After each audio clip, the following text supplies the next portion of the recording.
Salah satu dari mereka itu melihat di bawah pohon persis itu ada sosok yang menyerupai mawar. Dia tuh pakai jubah putih, berdiri persis di bawah pohon beringin itu, tanpa melakukan apa-apa, hanya diam gitu sambil memandangi orang-orang yang baru saja pergi gitu.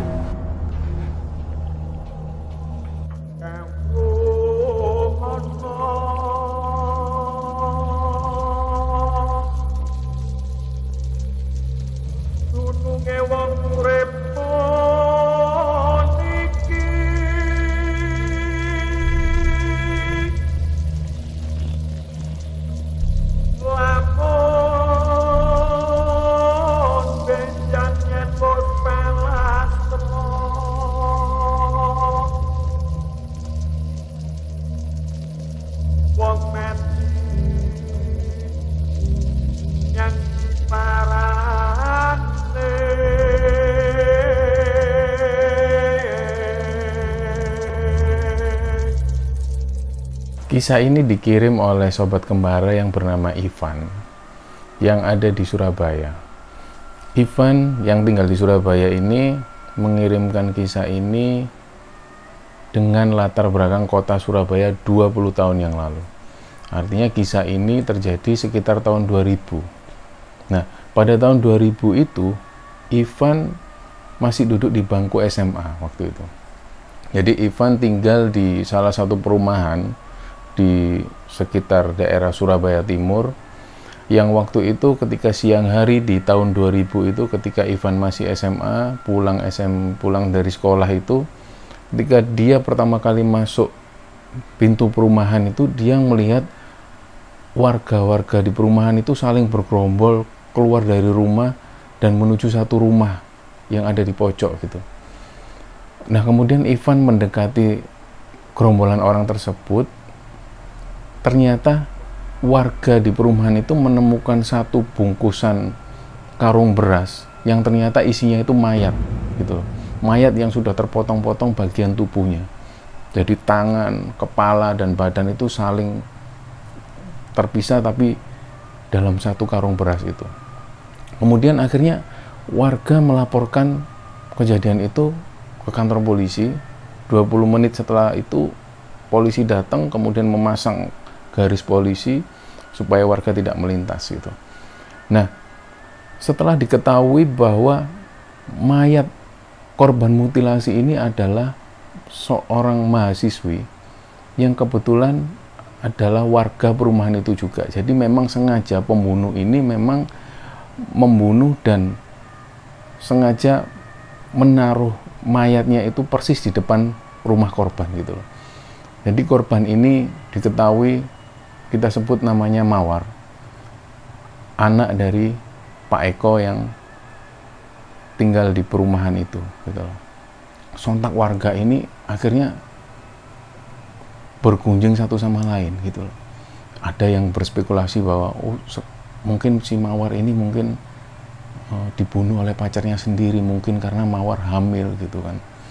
Nah, ada lagi yang berspekulasi enggak, mungkin Mawar itu dibunuh itu loh preman-preman yang ada di situ, mungkin pas mabuk diperkosa kemudian dibunuh. Ya, banyak spekulasi yang timbul semacam itu, sedangkan polisi sendiri belum tahu motifnya seperti apa, masih dalam penyelidikan. Nah, keesokan harinya ketika warga sudah tidak mulai berkerumpul lagi, Ivan dan teman-teman ini main bola seperti biasa. Di dekat perumahan ada satu lapangan gitu yang besar, dikelilingi pohon-pohon besar di situ.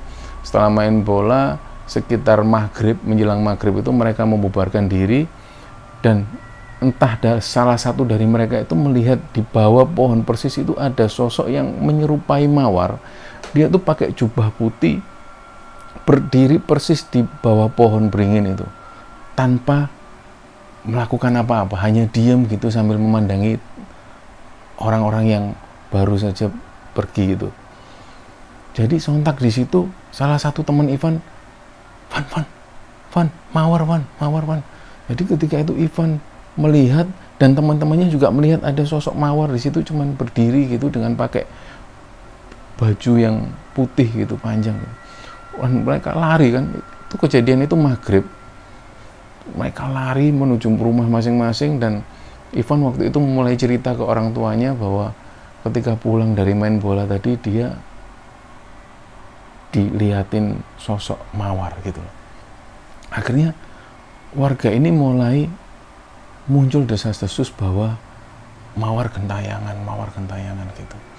Nah, memang kejadiannya memang mawar ini sebelumnya pamit ke orang tuanya untuk menyelesaikan skripsinya, karena mawar ini posisinya memang lagi menyelesaikan skripsi yang dari kampus itu, dan mawar ini statusnya sebagai mahasiswi di salah satu perguruan tinggi di Surabaya waktu itu, dan memang lagi sibuk-sibuknya skripsi dan pamit ke orang tuanya untuk menyelesaikan skripsinya ini bersama teman-temannya. Jadi nginep di rumah temannya selama 2 hari, Sabtu dan Minggu. Ternyata sampai hari Selasa waktu itu mawar belum juga pulang dan HP-nya tidak bisa dihubungi. Akhirnya ketika hari Senin itu orang tuanya menghubungi temannya yang awalnya untuk kerja kelompok itu, menyelesaikan tugas skripsi itu, ternyata temannya bilang kalau mawar sudah pulang, Minggu sore itu sudah pamit pulang ke temannya itu. Ternyata belum juga pulang. Nah, sampai hari Selasa ketika orang tuanya tahu bahwa di depan rumahnya persis itu tergeletak mayat anaknya sendiri dengan tubuh yang sudah terpotong-potong, korban mutilasi itu. Nah, menjelang maghrib, setelah maghrib itu ketika Ivan setelah dilihatin oleh sosok mawar itu, malam harinya jam 8 malam Ivan ini lagi nongkrong sama teman-temannya, juga bersama warga yang dekat situ, yang juga dekat dengan rumah mawar. Jadi ketika nongkrong, tiba-tiba mereka ini dengar suara orang penjual tahu tek. Ini tiba-tiba lari sambil teriak-teriak minta tolong. Nah, sontak ketika itu mereka semua keluar kan. Loh Pak, kenapa Pak? Lah tukang tahu tek ini sambil kayak tergesa-gesa, kayak habis dikejar sesuatu gitu. Mas, tolong Mas, aku habis dihantuin Mas di rumahnya Mbak Mawar Mas. Nah, orang-orang yang ada di situ berpikiran, loh Bapak ini apa nggak tahu kalau si Mawar ini sudah meninggal gitu loh. Akhirnya salah satu warga ngasih air putih ke Bapak ini tadi yang sedang ketakutan itu, kemudian didudukkan, kemudian ditanya, gimana Pak ceritanya tadi, Bapak kok katanya ditakutin oleh hantu itu gimana? Jadi saya itu kan biasa kan memang berkeliling di sini lah. Memang Bapak penjual tahu tek ini memang warga sekitar sudah tahu, sudah kenal lah dengan penjual tahu tek ini. Tapi memang belakangan, memang beberapa hari belakangan itu memang nggak terlihat Bapak ini, katanya masih mudik ke kampung halaman gitu loh. Jadi Bapak ini tidak tahu menahu tentang kejadian bahwa Mawar sudah dibunuh itu. Nah, ketika penjual tahu tek ini lewat persis di depan rumah Mawar, ada sosok Mawar ini yang memanggil tahu tek itu tadi, Pak, 3 ya gitu. Jadi persis di teras rumah Mawar itu manggil tukang tahu tek itu, Pak, 3 ya Pak gitu. Nah, akhirnya seperti biasa tukang tahu tek itu membikinkan 3, kemudian dipanggil dari pagernya, kok nggak kelihatan lagi gitu kan. Pagernya itu dicoba di tak gitu. Mbak Mawar, tak. Oh, mungkin lagi di dalam nonton TV gitu kan. Akhirnya bapak-bapak penjual tahu tek ini memberanikan diri untuk masuk ke rumahnya, untuk mengetuk pintu gitu loh. Dok. Mbak Mawar, tahu teknya sudah selesai Mbak. Dok. Nggak ada yang menyaut sama sekali dari dalam. Nah, kemudian rumah tetangga yang persis di sebelah rumah Mawar ini mungkin karena mendengar ya, akhirnya keluar dari rumah, Pak, nyari siapa Pak? Nyari Mbak Mawar Bu, mau ngantarkan tahu tek gitu, habis pesen tahu tek. Nah, sontak keluarganya juga kaget kan, Pak, Bapak sini dulu, dipanggil kan. Pak, Bapak nggak tahu tak kalau kemarin ada kejadian pembunuhan di sini. Loh, siapa yang dibunuh Bu? Mbak Mawar yang dibunuh Pak. Loh, kaget kan dia. Apalagi ternyata orang tua Mawar ini sedang tidak ada di rumah karena mungkin karena trauma dengan kejadian yang menimpa anaknya, jadi dua orang tua Mawar ini ada di rumah saudaranya yang nggak jauh dari situ gitu loh. Jadi rumah ini sebenarnya kosong. Nah, ketika itu juga pas bapak tukang tahu tek ini mau kembali ke rombongnya, itu terlihat sosok seperti Mawar ini berdiri persis dengan wajah yang menakutkan gitu. Jadi nggak ngapa-ngapain, cuman berdiri, dan itu yang bikin tukang tahu tek itu lari akhirnya. Nah, itulah. Jadi ketika kejadian ini berlangsung, warga ini mulai agak ketakutan juga dengan kejadian tukang tahu tek yang dihantui sosok seperti Mawar itu. Akhirnya nggak lama setelah itu Ivan memutuskan pulang ke rumah karena waktu sudah menunjukkan jam 10 malam. Ivan pulang ke rumah, apalagi capek setelah main bola sore harinya itu. Nah, pada saat keadaan antara tidur, antara sadar dan tidak sadar itu, dia seperti melihat sosok Mawar ada di kamarnya gitu. Jadi terlihat sosok perempuan dengan pakai baju putih. Tapi waktu itu memang Ivan tidak menunjukkan rasa takut, karena memang Mawar ini terkenal di lingkungan komplek perumahan ini memang sosok yang cantik. Memang sosok yang cantik di lingkungan perumahan itu. Jadi apalagi pada saat Ivan didatengin sosok yang menyerupai Mawar itu memang dalam keadaan yang tidak buruk, dengan keadaan yang cantik gitu, tapi dalam keadaan yang menunduk dan nangis gitu loh. Jadi sosok Mawar ini seperti nangis sambil seperti minta tolong. Nah, Ivan merasa antara sadar nggak sadar ini ngimpi atau memang ini beneran.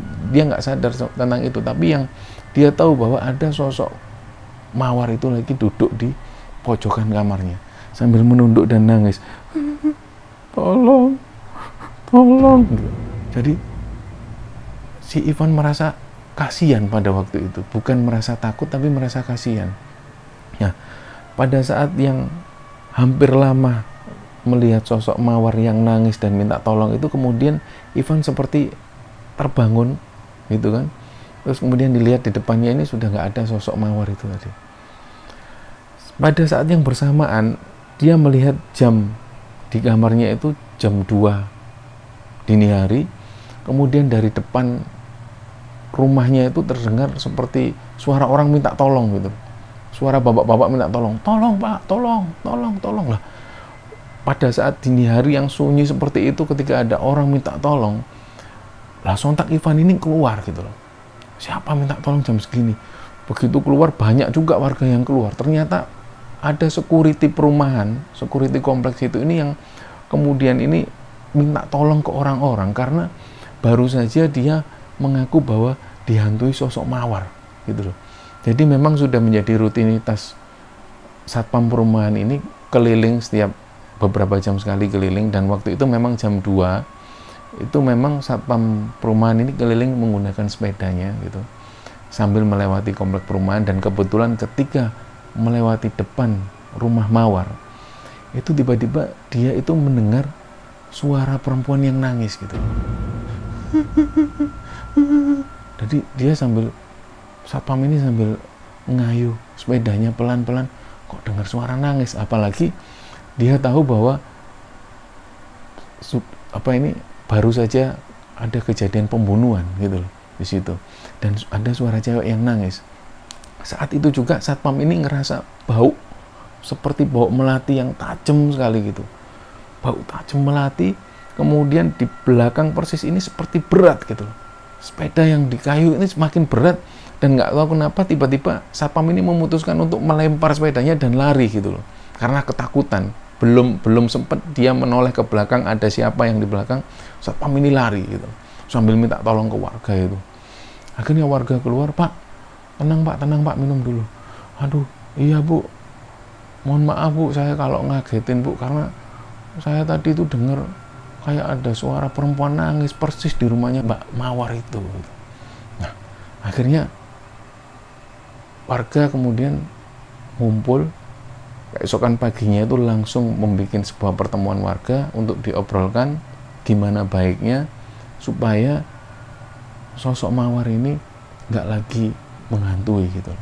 Jadi banyak warga yang berspekulasi bahwa itu bukan mawar yang gentayangan, itu memang sosok jin korin yang memang gentayangan untuk nakut-nakutin warga. Ada lagi yang berpendapat bahwa itu memang rohnya yang memang belum jangkep kalau kata orang Jawa, karena dia mati dalam keadaan dibunuh, mungkin dia masih nyari siapa pembunuhnya. Akhirnya daripada kita berspekulasi, ayo kita panggil orang yang paham tentang ini. Akhirnya warga bersepakat untuk manggil satu orang kiai, didatangkan dari luar kota.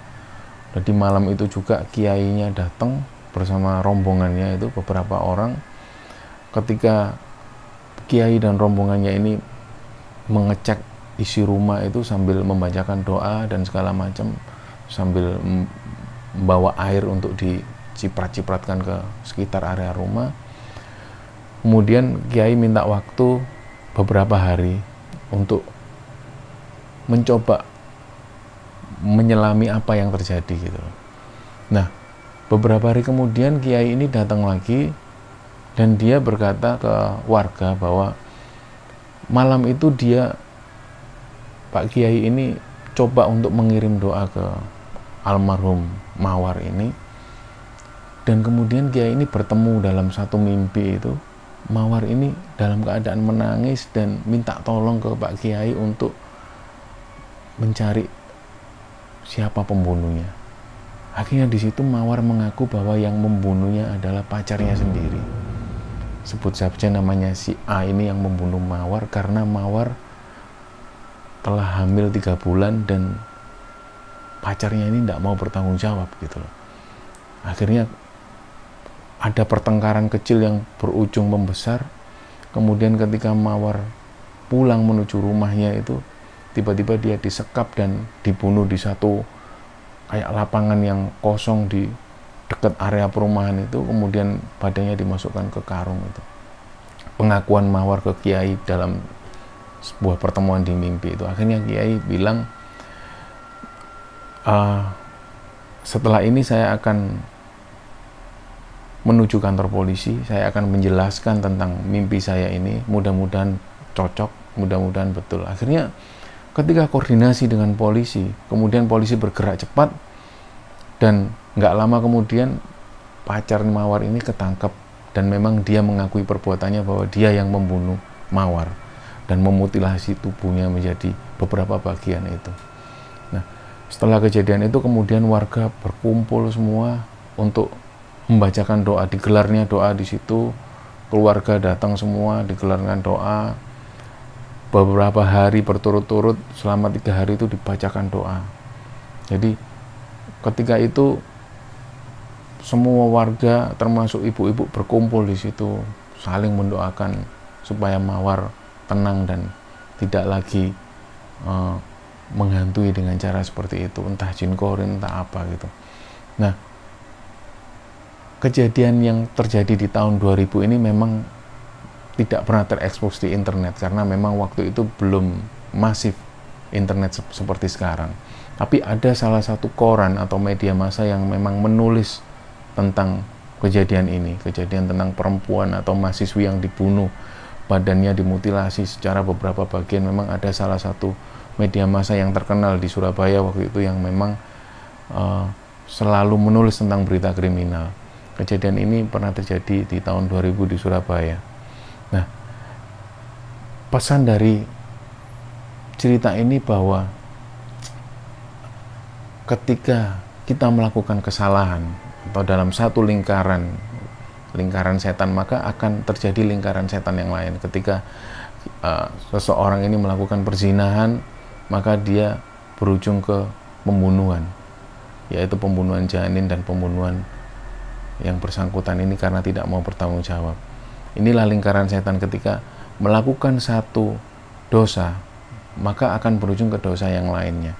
Makanya lebih baik kita berusaha sebisa mungkin untuk menghindari dosa itu. Semoga bisa diambil hikmah dari kisah ini.